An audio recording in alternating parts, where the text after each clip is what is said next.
ఈశ్వరుడికి పాలు, తేనె, నెయ్యి, పెరుగు, పంచామృతం, పాయసం అంటే చాలా ఇష్టం. నేను ఇక్కడ స్టవ్ ఆన్ చేసి ఇత్తడి పాత్ర పెట్టాను. ఇక్కడ రోస్టెడ్ సేమియా తీసుకుంటున్నానండి. 3 కప్స్ రోస్టెడ్ సేమియా తీసుకున్నాను. దానికి 5 కప్స్ వాటర్ తీసుకుంటున్నాను. పండుగ రోజు ఎటువంటి హడావిడి లేకుండా 5 నిమిషాల్లో ఈ స్వీట్ రెడీ అయిపోతుందండి. ముందుగా నేను 3 కప్స్ వాటర్ తీసుకొని తాటి బెల్లంని కరిగిస్తున్నాను. తర్వాత మిగిలిన 2 కప్స్ యాడ్ చేసుకుంటాను. ఇక్కడ ఫ్లేవర్ కోసం యాలకుల పొడి వేస్తున్నాను.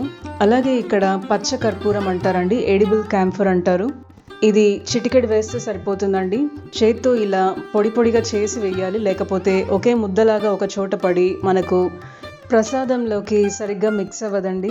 చేత్తో చక్కగా నలిపి వేసుకోవాలి పచ్చకర్పూరం. ఇక్కడ తాటి బెల్లంని ముందుగా కరిగించుకోవాలి. మీ దగ్గర తాటి బెల్లం అవైలబుల్గా లేకపోతే చెరుకు బెల్లంతో అయినా చేయొచ్చండి. ఇక్కడ చూసారు కదండి, తాటి బెల్లం చక్కగా కరిగిపోయింది. ఇంకా రోస్టెడ్ సేమియా వేసి చక్కగా కలుపుకోవాలండి. మీడియం ఫ్లేమ్లోనే ఉంచి కుక్ చేసుకోవాలి. ఇక్కడ రోస్టెడ్ సేమియాకి వాటర్ రేషియో కూడా ఒక్కొక్క బ్రాండ్ని బట్టి మారుతూ ఉంటుందండి. మనం తీసుకునే బ్రాండ్ వెనకల వాళ్ళు ఇన్స్ట్రక్షన్స్ ఇస్తారు. దాన్ని బట్టి వేసుకుంటే మనకు చక్కగా సేమియాతో చేసే ఏ డిషెస్ అయినా బాగా చక్కగా కుదురుతాయి.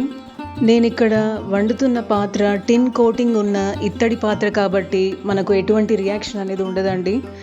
ఈ ప్రసాదం రెడీ అయిన తర్వాత దీన్ని ఇలాగే ఉంచితే కూడా మనకు రియాక్షన్ అనేది ఏమి ఉండదు. ఇక్కడ 1 స్పూన్ గీ వేస్తున్నానండి. అలాగే మిక్స్డ్ నట్స్ కూడా వేస్తున్నాను. పంకిన్ సీడ్స్, సన్ఫ్లవర్ సీడ్స్, అలాగే ఎండు ద్రాక్ష అండి వేస్తున్నాను. క్యాష్యూ నట్స్, ఆల్మండ్స్ ఏవైనా వేసుకోవచ్చు. దీన్ని మనము ఇలాగే సేమియా హల్వా లాగా కూడా మనము నైవేద్యంగా సమర్పించవచ్చు. కాకపోతే ఇది 2 బౌల్స్లో సపరేట్గా డివైడ్ చేసుకొని ఒకదానిలో పాలు కలిపితే పాయసం కూడా రెడీ అవుతుందండి. సేమియా తాటి బెల్లం పాయసం రెడీ అవుతుంది. ఇలాగే తింటే సేమియా హల్వా లాగా ఉంటుందండి. మనము 2 రకాలుగా కూడా శివుడికి నైవేద్యంగా సమర్పించవచ్చు. సేమియా తాటి బెల్లం హల్వా రెడీ అయిపోయిందండి. ఇక్కడ మీరు ఇంకాస్త గీ కూడా వేసుకోవచ్చు. నేను 1 స్పూన్ గీ మాత్రమే యాడ్ చేశాను. మీ దగ్గర సేమియా అవైలబుల్గా లేకపోతే బొంబాయి రవ్వ, బన్సీ రవ్వతో కూడా ఈ హల్వాని చేసుకోవచ్చు అండి. చాలా ఈజీగా అయిపోతుంది. ఇక్కడ చూసారు కదండి, నేను కాస్త సపరేట్గా తీసాక అదే బౌల్లో నేను మిల్క్ యాడ్ చేశాను. ఇక్కడ సేమియా తాటి బెల్లం పాయసం రెడీ అయిపోయింది. 2 చాలా బాగుంటాయండి. బ్రహ్మమురారి సురార్చితలింగం నిర్మల భాషిత శోభితలింగం జన్మజ దుఃఖ వినాశకలింగం తత్ప్రణమామి సదా శివలింగం దేవముని ప్రవరార్చితలింగం కామదహన కరుణాకరలింగం